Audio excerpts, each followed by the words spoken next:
ನೋಡಿ, ಈಗ ಹೊಸ ಸರ್ಕಾರ ಬಂದಂಥ ಸಂದರ್ಭದಲ್ಲಿ, ಅಂದರೆ ಹೊಸ ಮುಖ್ಯಮಂತ್ರಿಗಳು ಬಂದಿರುವಂಥ ಸಂದರ್ಭದಲ್ಲೇ BJP ಬಹಳ ಒಂದು ಗುರುತರವಾದಂಥ ಒಂದು ಆರೋಪ ಮಾಡಿದೆ. 36,000 ಕೋಟಿನಲ್ಲಿ 10,000 ಕೋಟಿಯ ಕಿಕ್ ಬ್ಯಾಕ್ ಆರೋಪ. ಇದು ಸಾಮಾನ್ಯ ಅಲ್ಲ. ಅದು ಯಾವುದರಲ್ಲಿ? ಕಸ ವಿಲೇವಾರಿಯಲ್ಲಿ. ವಿಪಕ್ಷ ನಾಯಕ ಆರ್ ಅಶೋಕ್ ಗಂಭೀರವಾದಂಥ ಆರೋಪ ಮಾಡಿದ್ದಾರೆ. 36,000 ಕೋಟಿ ಲೂಟಿ ಮಾಡಲಾಗಿದೆ ಅಂತಾರೆ ಆರ್ ಅಶೋಕ್. ಹಲವಾರು ವಿವರಗಳನ್ನು ಕೂಡ ಕೊಟ್ಟಿದ್ದಾರೆ ಅವರು. ಒಂದು ಅಡ್ವರ್ಟೈಸ್ಮೆಂಟ್ ಕಂಪ್ನಿ ಇದೆ, ಅದನ್ನು ಓಪನ್ ಮಾಡ್ಕೋತಾರೆ.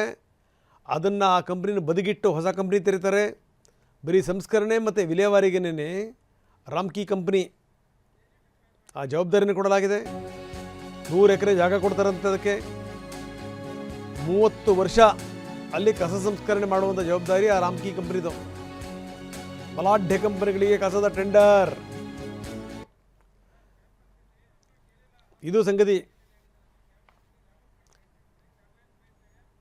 ಬನ್ನಿ, ಇವತ್ತು ಆರ್ ಅಶೋಕ್ ಮಾಡಿರುವಂಥ ಆರೋಪ ಏನು ತೋರಿಸ್ತೀವಿ. ಕೊಡ್ತಾ ಇರೋ ಬಲಾಢ್ಯ ಕಂಪನಿಗಳು ಮೊದಲೆಲ್ಲ ಇಲ್ಲಿ ಕಸ ಗುಡಿಸ್ತಾ ಇದ್ದವರು, ಟಿಪ್ಪರ್ ತೆಗಿತಾ ಇದ್ದವರು, ತಗೊಂಡೋಗಿ ಸಾಗಾಣಿಕೆ ಮಾಡ್ತಾ ಇದ್ದವರು, ಅಲ್ಲಿ ನಡೆಸ್ತಾ ಇದ್ದವರು, ಸಂಸ್ಕರಣೆ ಮಾಡ್ತಾ ಇದ್ದವರು ಎಲ್ಲ ಕರ್ನಾಟಕದವರು. ಆಲ್ಮೋಸ್ಟ್ ಆಲ್ ಕರ್ನಾಟಕದವರು. ನಮ್ಮ ಜನಕ್ಕೆಲ್ಲ, ಕರ್ನಾಟಕದ ಜನಕ್ಕೆ ಸಿಕ್ಕಿತ್ತು. ಈಗ ಒಂದೇ ಒಂದು ಸರಿ ಈ ಹಗರಣ 36,000 ಕೋಟಿಯಲ್ಲಿ 10,000 ಕೋಟಿ ಕಿಕ್ ಬ್ಯಾಕ್ ತಗೊಂಡಿದ್ದಾರೆ. ಇದು 10,000 crore ಕಿಕ್ ಬ್ಯಾಕ್ ತಗೊಂಡಿರೋ ಅಂತ ದೊಡ್ಡ ಹಗರಣ. ಇದು ಹೊಸ ಪ್ರಸ್ತಾವನೆಯನ್ನ ಮಾಡಿದ್ದಾರೆ. ಒಂದು ಬೃಹತ್ ಮಟ್ಟದ ದೊಡ್ಡ ಹಗರಣ ಇದು. ತೆರಿಗೆದಾರರ, ಬೆಂಗಳೂರು ತೆರಿಗೆದಾರರ ಲೂಟಿ ಮಾಡೋ ಅಂತ ಒಂದು ಸ್ಕೀಮ್ ಇದು. GBA ಆಡಳಿತ ಇಲ್ಲ, ಈಗ ಚುನಾಯಿತ ಆಡಳಿತ ಇಲ್ಲ, ಎಲೆಕ್ಟೆಡ್ ಮೆಂಬರ್ಸ್ ಇಲ್ಲ. ಇಂಥ ಸಂದರ್ಭದಲ್ಲಿ ಎಲ್ಲಿ ಎಲೆಕ್ಟೆಡ್ ಮೆಂಬರ್ ಇಲ್ಲೋ ಅಂಥ ಸಂದರ್ಭವನ್ನು ನೋಡಿಕೊಂಡು ಈ ಕಸದ ದೊಡ್ಡ ಹಗರಣ ಇವತ್ತು ಬಯಲಿಗೆ ಬರ್ತಾ ಇದೆ. ಈಗಾಗಲೇ ಬೆಂಗಳೂರು ಜನಗಳ ಮೇಲೆ ಕಸದ ತೆರಿಗೆ ಹಾಕಿದ್ದಾರೆ. ಅದರ ಜೊತೆ ಸೆಸ್ಗಳನ್ನು ಹಾಕ್ತಾ ಇದ್ದಾರೆ. ನಾವು ಮನೆ ಆಳನೂ ಕೂಡ ಬುದ್ಧಿ ಇರೋನು, ಜ್ಞಾನ ಇರೋನು ಅವ್ರ ಸರ್ಕಾರದ ಅವಧಿ. ಬನ್ನಿ, ಈಗ ರಾಜ್ಯಪಾಲರನ್ನು ಭೇಟಿ ಮಾಡಿ ಅಲ್ಲಿಗೂ ಕೂಡ ಎಲ್ಲ ವಿವರಗಳನ್ನು ಸಲ್ಲಿಸಿ ಅಶೋಕ್ ಮಾತಾಡ್ತಾ ಇದ್ದಾರೆ. ನಾವು ತೋರಿಸ್ತಾ ಇದ್ದೀವಿ. 36,000 ಕೋಟಿ ಹಗರಣ ಇಡೀ ದೇಶದಲ್ಲೇ ಮೊದಲ ಬಾರಿಗೆ ನಡೀತಾ ಇರುವಂತ ಗಾರ್ಬೇಜ್. ರಾಹುಲ್ ಗಾಂಧಿ ಅವರು ಹೇಳಿದ್ರು, ಇದರ್ಸೆ ಸೋನಾ, ಇದು ಇದರ್ಸೆ ಆಲೂ ಡಾಲೋ ಸೋನಾ ನಿಕಾಲೋ. ರಾಹುಲ್ ಗಾಂಧಿ ಇದರ್ಸೆ ಆಲೂ ಡಾಲೋ ಉದರ್ಸೆ ಸೋನಾ ನಿಕಾಲೋ ಅಂತ. ಕರ್ನಾಟಕದಲ್ಲಿ ಕಾಂಗ್ರೆಸ್ ಗವರ್ಮೆಂಟ್, DK ಶಿವಕುಮಾರ್, ಸಿದ್ದರಾಮಯ್ಯ, ಇದರ್ಸೆ ಗಾರ್ಬೇಜ್ ಡಾಲೋ ಸೋನಾ ನಿಕಾಲೋ, ಇದರ್ಸೆ ಗಾರ್ಬೇಜ್ ಡಾಲೋ ಉದರ್ಸೆ ಸೋನಾ ನಿಕಾಲೋ. ಅವರ ಲೀಡರ್ ಏನ್ ಹೇಳಿದ್ರು ಅದನ್ನ ಫಾಲೋ ಮಾಡ್ತಾ ಇದ್ದಾರೆ. ಗಾರ್ಬೇಜ್ ಕರ್ನಾಟಕದ ಇತಿಹಾಸದಲ್ಲಿ, ದೇಶದ ಇತಿಹಾಸದಲ್ಲಿ ಸುಮಾರು 10,000 ಕೋಟಿ ಲಂಚ ಲೂಟಿ ಮಾಡಿರುವಂತ ಹಗರಣ ಇದು. ನನಗನ್ಸ್ತತೆ 430%ಗಿಂತನೂ ಹೆಚ್ಚು ಕಮಿಷನ್ ಜಾಸ್ತಿ ಆಗಿರ್ತಕ್ಕಂಥದ್ದು. ಅಂದರೆ ಕರ್ನಾಟಕದ ಪ್ರತಿಯೊಬ್ಬ, ಬೆಂಗಳೂರಿನ ಪ್ರತಿಯೊಬ್ಬ ನಾಗರಿಕನ ಮೇಲೆ ಮತ್ತೆ ಹೊರೆ ಏರುವಂಥದ್ದು. ಇದೇನಾನ ಬಂದುಬಿಟ್ರೆ ಇಡೀ ಬೆಂಗಳೂರು ಜನ ತತ್ತರ ಆಗೋಗ್ತಾರೆ. ಈಗಾಗಲೇ ತೆರಿಗೆಗಳ ಹೊರೆಯಿಂದ ಬೆಂಗಳೂರು ಜನ ತೊಂದರೆ ಅನುಭವಿಸ್ತಾ ಇದ್ದಾರೆ. ಮನೆ ತೆರಿಗೆ ಇರ್ಬೋದು, ಹಾಲು, ಆಲ್ಕೋಹಾಲ್ ಎಲ್ಲ ತೆರಿಗೆ. ಈಗ ಈ ಕಸದಲ್ಲೇ ಲೂಟಿ ಮಾಡಿರುವಂತ ಕಾಂಗ್ರೆಸ್, ಭ್ರಷ್ಟ ಕಾಂಗ್ರೆಸ್ ತೊಲಗಬೇಕಿದು. ಈ ಸರ್ಕಾರನೇ ವಜಾ ಮಾಡಬೇಕು ಅಂತ ಗವರ್ನರ್ಗೆ ನಾವು ಹೇಳಿದ್ದೀವಿ. ಈ ಸರ್ಕಾರನ, ಇದೊಂದು ದೊಡ್ಡ ಸ್ಕ್ಯಾಂಡಲ್ ಇದು. ಈ ಸರ್ಕಾರನ ವಜಾ ಮಾಡಿ ಇದನ್ನ CBI ತನಿಖೆಗೆ ಕೊಡಿ ಅನ್ನೋ ಆಗ್ರಹವನ್ನ ಗವರ್ನರ್ಗೆ ನಾವು ಮಾಡಿದ್ದೀರಿ. ಇಂಥ ಒಂದು ಭ್ರಷ್ಟಾಚಾರ ಕರ್ನಾಟಕದ ಇತಿಹಾಸದಲ್ಲಿ ಯಾವತ್ತೂ ನಡೆದಿರಲಿಲ್ಲ. ಫೈನಾನ್ಸ್ ಡಿಪಾರ್ಟ್ಮೆಂಟಿನ ಆದೇಶಗಳನ್ನು ಗಾಳಿಗೆ ತೋರಿ, ವರ್ಲ್ಡ್ ಬ್ಯಾಂಕು, ಬೇರೆ ಬೇರೆ ರಾಜ್ಯಗಳಲ್ಲಿ ಇವರು ಬ್ಲಾಕ್ ಲಿಸ್ಟ್ ಆಗಿರೋದನ್ನ ಗಾಡಿಗೆ ತೋರಿ ಇವತ್ತು ಅವ್ರಿಗೆ ಕೊಟ್ಟಿದ್ದಾರೆ. ಅಂದರೆ ಇದರಲ್ಲಿ ಕೇಂದ್ರದ ಕಾಂಗ್ರೆಸ್ ಮತ್ತು ರಾಜ್ಯದ ಕಾಂಗ್ರೆಸ್ ಇಬ್ಬರ ಕೈವಾಡ ಇರೋದ್ರಿಂದ ಇಷ್ಟೊಂದು ದೊಡ್ಡ ಹಗರಣ ಆಗಿದೆ. ಈ ಹಗರಣ ಬಯಲಿಗೆ ತರ್ತಾ ಇದ್ದೀನಿ ನಾನು. ಈ ಹಗರಣವನ್ನು ಬಯಲಿಗೆ ತರ್ತಾ ಇದ್ದೀನಿ. ಇದನ್ನು ಯಾವುದೇ ಕಾರಣಕ್ಕೂ ಮುಚ್ಚಾಕಕ್ಕೆ ಬಿಡಲ್ಲ. ಈ ಟೆಂಡರ್ ರದ್ದಾಗಬೇಕು. ಯಾರ್ಯಾರು ಅಧಿಕಾರಿಗಳು ತಪ್ಪು ಮಾಡಿದ್ದಾರೆ ಅವ್ರ ಮೇಲೆ ಕಠಿಣ ಕ್ರಮ ಆಗಬೇಕು, ಅವ್ರನ್ನ ಜೈಲಿಗೆ ಕಳಿಸ್ಬೇಕು, ಆ ಆಗ್ರಹವನ್ನ ಮಾಡ್ತಾ ಇದ್ದೀವಿ.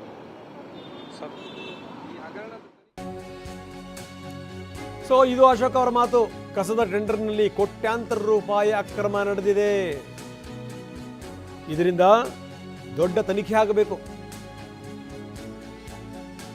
ರಾಜ್ಯಪಾಲರಿಗೆ ಮನವಿ ಪತ್ರವನ್ನು ಕೂಡ ಸಲ್ಲಿಸಿದ್ದಾರೆ ವಿಪಕ್ಷ ನಾಯಕರು, ವಿರೋಧ ಪಕ್ಷದ ನಾಯಕರು. ನಾವು ತೋರಿಸ್ತಾ ಇದ್ದೀವಿ ದೃಶ್ಯಾವಳಿಗಳನ್ನು. ಛಲವಾದಿ ನಾರಾಯಣಸ್ವಾಮಿ ಅವರಿದ್ದರು, ಮುನಿರಾಜು ಅವರಿದ್ದರು, ಬಸವನಗುಡಿ ಶಾಸಕರಿದ್ದರು, ಜೊತೆಗೆ ರಾಮಮೂರ್ತಿಗಳು. ಈ ರೀತಿ ಒಂದಷ್ಟು ಜನರನ್ನ ಕರ್ಕೊಂಡು ಹೋಗಿ ಅವರು ಮನವಿಯನ್ನು ಕೂಡ ಸಲ್ಲಿಸಿ ಬಂದಿದ್ದಾರೆ ರಾಜ್ಯಪಾಲರಿಗೆ. ಹಿಂದೆ ಯಾರಿಗೋ ಕೊಟ್ಟಿದ್ರಂತೆ ಸಿದ್ದರಾಮಯ್ಯ ರಚನೆ ಮಾಡಿದಂಥ ಸಮಿತಿ, ಅದನ್ನು ರದ್ದು ಮಾಡಿ ಡಿ ಕೆ ಶಿವಕುಮಾರ್ ಬೇರೊಂದು ಸಮಿತಿಯನ್ನು ರಚನೆ ಮಾಡಿದ್ದಾರೆ. ಒಂದು ವಾರದ ಒಳಗಡೆಗೆ ವರದಿ ಕೊಡಲಿಕ್ಕೆ ಕೂಡ ಹೇಳಿದ್ದಾರೆ. ಇದು ಕಸದಿಂದ ಕಾಸು ಮಾಡುವಂಥ ಗೋಲ್ಡನ್ ಸ್ಕೀಮ್.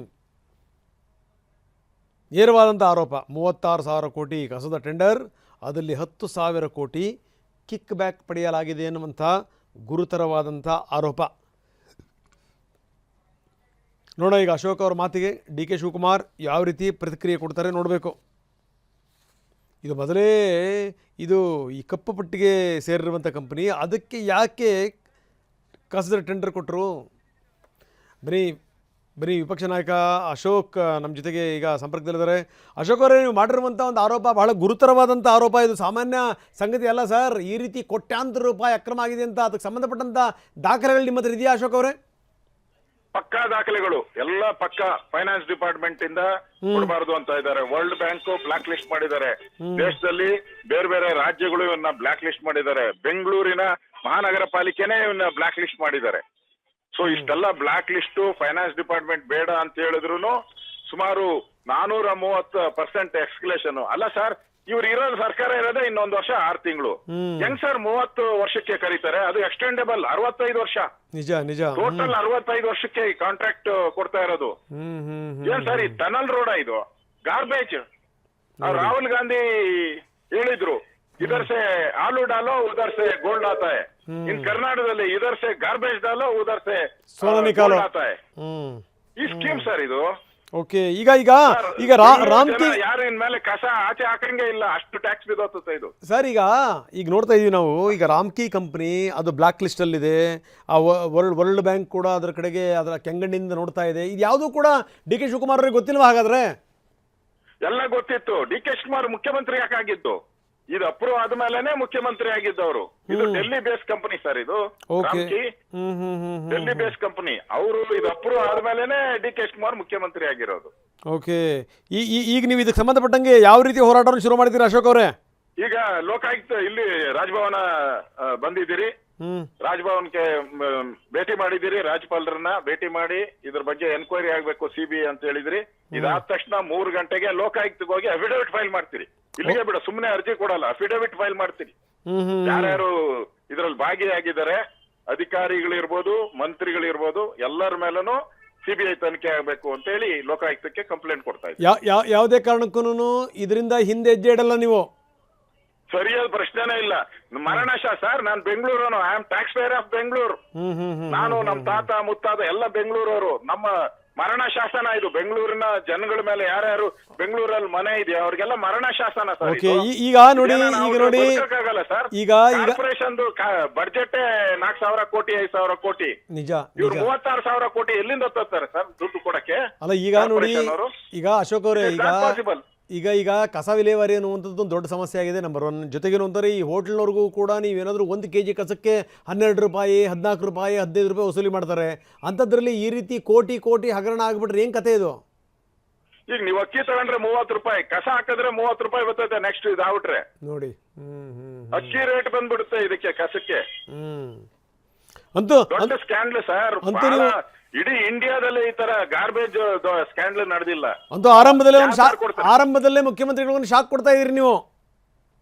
ಹೌದೌದು, ಪ್ರಾರಂಭದಲ್ಲೇ ಮುಖ್ಯಮಂತ್ರಿನೇ ಇದಕ್ಕೆ ಮೇನ್ ಸೂತ್ರಧಾರರು. ಇದಾದ್ಮೇಲೆನೆ ಅವ್ರು ಮುಖ್ಯಮಂತ್ರಿ ಆಗಿರೋದು.